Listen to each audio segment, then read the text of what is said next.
வேதோ வேதவித் அவ்யங்கோ வேதாங்கோ வேதவித் கவிஹி. இது முதலான திருநாமங்கள் எல்லாம் ஸ்ரீ விஷ்ணு சஹஸ்ரநாமத்திலே பகவானையே வேத குருவாக கொண்டாட வந்தவை. பகவான் வேதங்களாகவே உள்ளார். வேதங்களை தனக்கு உடலாக கொண்டிருக்கிறார். வேதங்களாலேயே போற்றப்படுகிறார். வேதங்களில் சொல்லப்பட்ட கர்மங்களை செய்யும்படி தூண்டுகிறார். அந்த கர்மங்களை செய்பவனுக்கு வேதத்திலே சொல்லப்பட்ட உயர்ந்த பயனையும் கொடுக்கிறார்.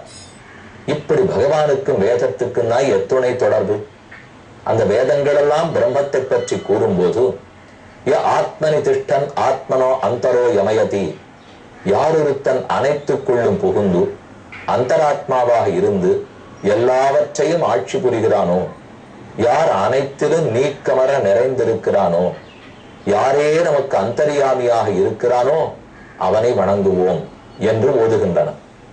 அப்ப பகவானுக்கும் நமக்கும் உண்டான தொடர்பு என்னன்னு பார்த்து கொண்டு வந்தோம். பிரம்மம் ஆத்மாவாக இருக்கும், நாம் அத்தனை பேரும் உடலாக இருக்கிறோம். எதே போல நான்கு ஆத்மாவுக்கு இந்த உடல் எப்படியோ அதே போல ஆத்மாவே பகவானுக்கு உடல். நீங்க ஒத்தொத்தரும் ஒரு ஆத்மா, நாம ஒத்தொத்தருமே பகவானுக்கு சரீரம். இந்த உடல் நான்கு ஆத்மாவுக்கு எப்படி உடலோ, அப்ப இந்த உடலுக்கு எனக்கு என்ன தொடர்பு? இந்த உடல் என்ன சார்ந்தேதான் இருக்கும். என்னால் தான் தாங்கப்படும், என் பயனுக்காக என் மகிழ்ச்சிக்காகத்தான் இருக்கும். நான் தான் இதுக்கு எல்லாம் செஞ்சாகணும். இது எதை வேணும்னாலும் என்னத்தான் எதிர்பார்க்கும். இதுதானே நம்ம உடலுக்கு நமக்கும் இருக்கிற தொடர்பு.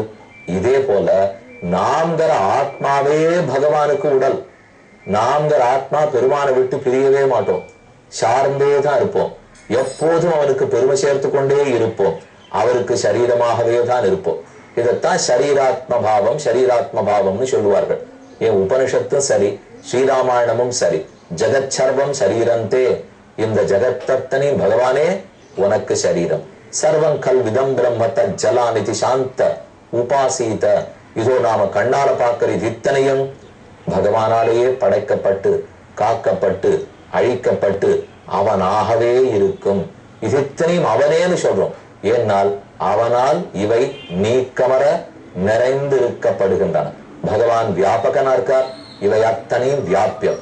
அப்ப பிரம்மன் தான் நமக்கு உள்ளுக்குள்ள முழுக்க இருக்கார், எல்லாத்துக்குள்ளயும் இருக்கார். இந்த புத்தகத்துக்குள்ளும் சரி, காகிதத்துக்குள்ளும் சரி, தரைக்குள்ளும் சரி, இந்த ஜமகாலத்துக்குள்ளும் சரி, மோதிரத்துக்குள்ளும் சரி, நம்ம உடம்புக்குள்ளும் சரி, ஆத்மாவுக்குள்ளும் சரி, அனைத்துக்குள்ளும் உடன்மிசை உயிரென கரந்தெங்கும் பரந்துளன். பரந்த தன் பறவையுள் நீர் தொறும் பரந்துளன். கரந்த சில இடந்தொரும் இடந்திகள் பொருள் தொறும் கரந்து எங்கும் பரந்துளன். பகவான் அப்படி எல்லா இடத்திலும் இருந்து சரீரம் ஆத்மா, இந்த தொடர்பு தான் அடிப்படையே. சாஸ்திரம் நமக்கு சொல்லிக் கொடுக்க வந்ததே பகவானை தவிர மற்ற அத்தனை அவனுக்கு சரீரம். பகவான்கிற பிரம்மம் ஆத்மா, அவர்தான் ஆத்மா. அந்த ஆத்மாவுக்கு மற்ற அனைத்து ஆத்மாக்களும் சரீரங்கள். மற்ற பிரபஞ்சத்தில் இருக்கிற அச்சேதனம் அத்தனையுமே சரீரம். இந்த சரீராத்ம பாவத்தை நன்னா புரிஞ்சுடுவோம். இதை யார் புரிந்து கொண்டிருக்கிறார்களோ அவன் முக்தி அடைகிறான். அதைத்தான் சுகாச்சாரியர் ரொம்ப ஆச்சரியமா அவதாரிக்கையில சொல்றார். பரீட்சித்து கேட்ட கேள்வி 87வது அத்தியாயத்தில். இப்ப நாம பார்க்கிறது சுகருடைய பதில். புத்தி இந்திரிய மனப்பிராணான். புத்தி புலன்கள், அதாவது பிராணன்கள், இது இத்தனை ஜனானாம் அசிருஜத்து பிரபு. பிரபுவான பகவான் இது இத்தனையும் படைத்தார். ஏஷ சர்வபூதாந்தராத்மா அபஹத பாப்மா திவ்யஹா தேவ ஏகஹா நாராயணா. பிரபுவான நாராயணன் இது இத்தனையும் படைத்து சர்வபூதாந்தராத்மா, அனைத்துக்குள்ளும் நீக்கமர நிறைந்திருக்கிறார். படைத்த எல்லாத்துக்குள்ளயும் அவர் புகுந்து விடுவாராம். ஏன் அவர் புகுறாம வைகுந்தத்தில் இருக்கக்கூடாதான்னா, அவரை உள்ளுக்குள்ள கொள்ளாமல் எந்த பொருளுமே இல்லை. அவர் உள்ள இருந்தா தான் புஸ்தகம், அவர் உள்ள இருந்தா தான் காகிதம். இந்த காகிதம் இங்க இருக்கும், பெருமாள் வைகுந்தத்தில் இருக்காரு நினைச்ச கூடாது. இந்த காகிதத்துக்குள்ள ஒரு ஆத்மா, ஆத்மாவுக்குள்ள பரமாத்மா. அப்ப காகிதம்னு சொன்னாலே இந்த காகிதம் உள்ள இருக்கும் ஆத்மா, அதுக்குள்ள இருக்கிற பரமாத்மா, மூணை சேர்த்து தான் சொல்லும். இம்போசிஷன் எழுதுற மாதிரி நம்ம எழுதி பார்க்க வேண்டியதான்.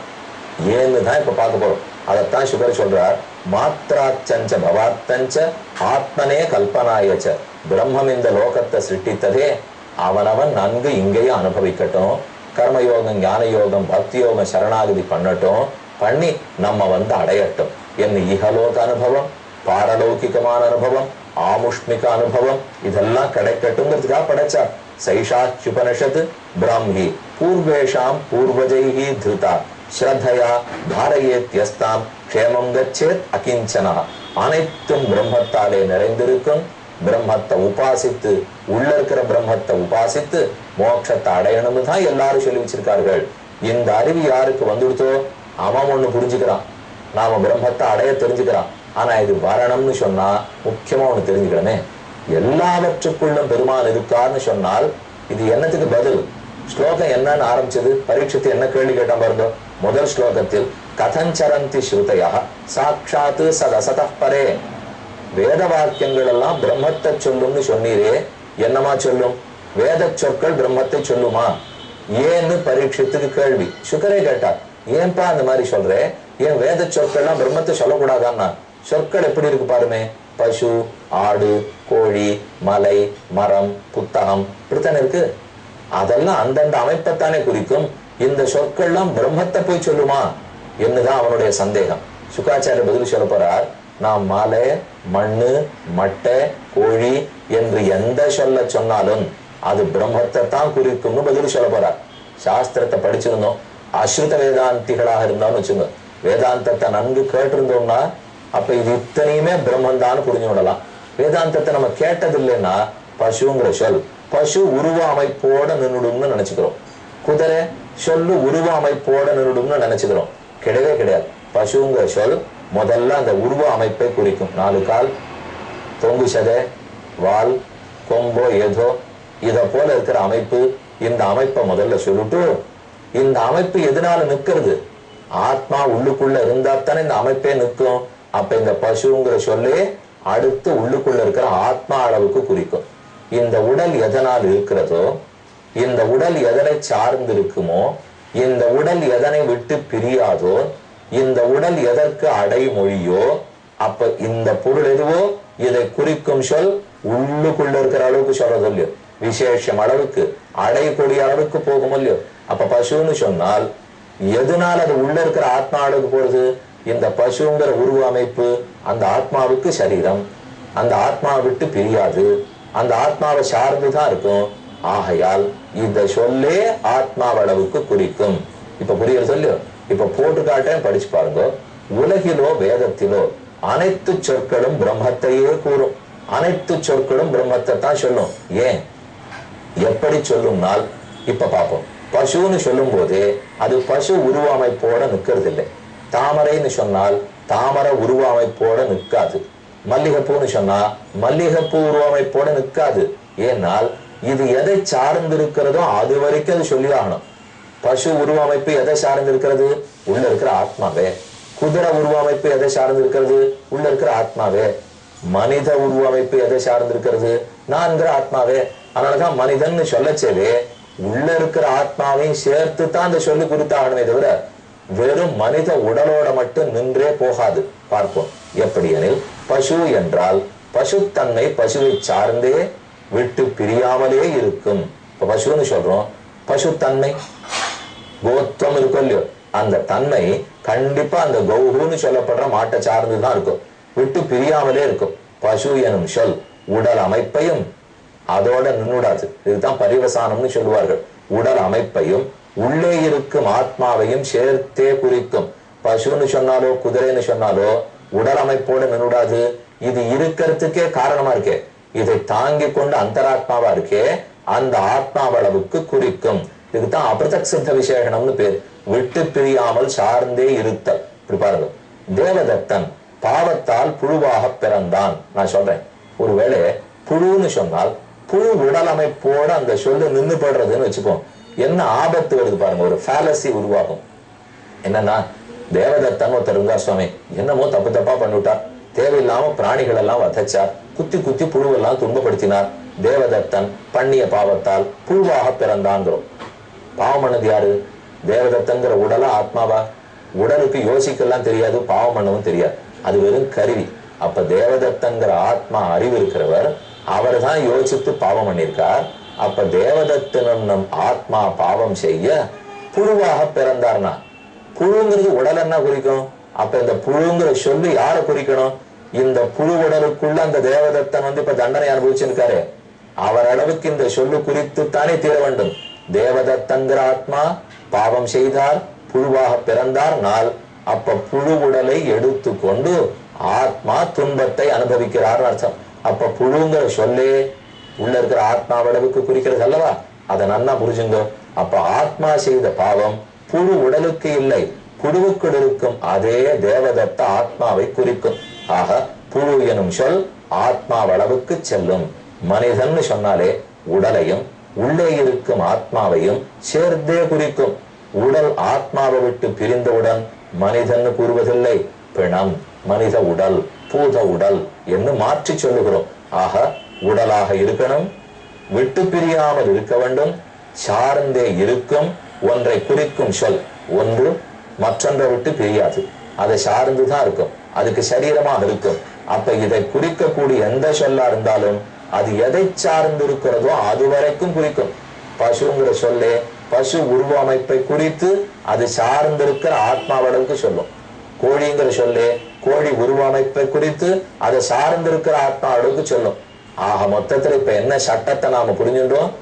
ஒண்ணு சார்ந்தே விட்டு பிரியாமல் இருந்தால் அப்ப இதை குறிக்கிற சொற்கள் அத்தனையும் உள்ளுக்குள்ள அது எதை சார்ந்திருக்கோ அது வரைக்கும் சொல்லும். இது ரொம்ப சுலபமா புரிஞ்சு போச்சு இல்லையோ?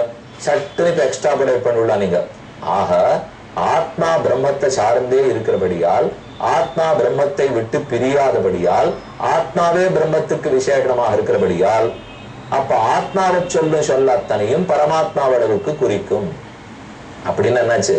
பசுங்கிற உடலை குறித்தா அது எதை சார்ந்திருக்கோ அந்த ஆத்மாவளவுக்கு அர்த்தம் கிடைக்கும்.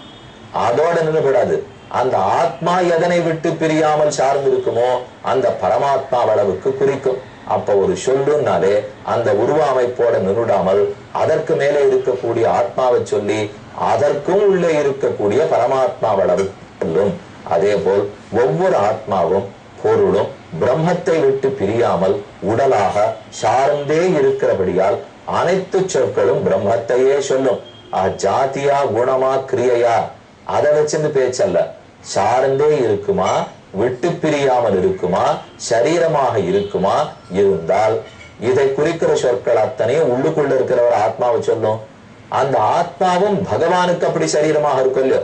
யானே என்னை அறியகிலாதே, யானே எந்தனதே என்னிருந்தேன், யானே நீ என் உடமையும் நீயே, வானே ஏத்தும் என் வானவரையேன்னு ஆழ்வார் பாசுரம். யானே நீ என் உடமையும் நீயே, என்ன நீ சரீரமா கொண்டிருக்க, என்னுடைய சரீரத்தையும் நீ உடலாகத்தான் கொண்டிருக்கிறாய். அப்ப அனைத்தையும் பிரபஞ்சம் முழுக்க தன்னை விட்டு பிரியாமல் தனக்கு உடலாக கொண்டு தான் அவற்றுக்குள் நீக்கமர நிறைந்திருக்கிறார். இதுதான் பிரம்மத்துக்கு பெருமை. ஆகவே என்னாச்சு? இப்போ பசுன்னு சொன்னாலும் பிரம்மத்தளவுக்கு போறது, மாடுன்னு சொன்னாலும் அவரளவுக்கு போறது, கோழின்னு சொன்னாலும் அவரளவுக்கு போறது, வயர்னு சொன்னாலும் அவரளவுக்கு போறது, கடிகாரம்னு சொன்னாலும் அவரளவு போறது. ஆக மொத்தத்தில் என்ன கிடைச்சது? அனைத்து சொற்களும் பிரம்மத்தை தான் கூறும். நல்லா புரிஞ்சுதா? கிட்டத்தட்ட 2 வாரமா இதையே பார்த்திருக்கோம். எந்த சொல்லாக இருந்தாலும் அது பிரம்மத்தை குறிக்கும். வேதங்களும் சொற்கள் தானே, அப்ப வேத சொற்களும் பிரம்மத்தை தான் குறிக்கும். ஒரு சின்ன பொரிய கிளப்பி விட்டான் பரீட்சித்து. எப்படி வேதங்கள் போய் பிரம்மத்தை சொல்லுமான்னுட்டு எவ்வளவு அர்த்தங்களை திணிச்சு சொல்லியிருக்கார். ஆகவே வேத சொற்கள் அனைத்தும் நேரேயே பிரம்மத்தை குறிக்க வல்லவை. இலக்கணை தேவை இல்லை.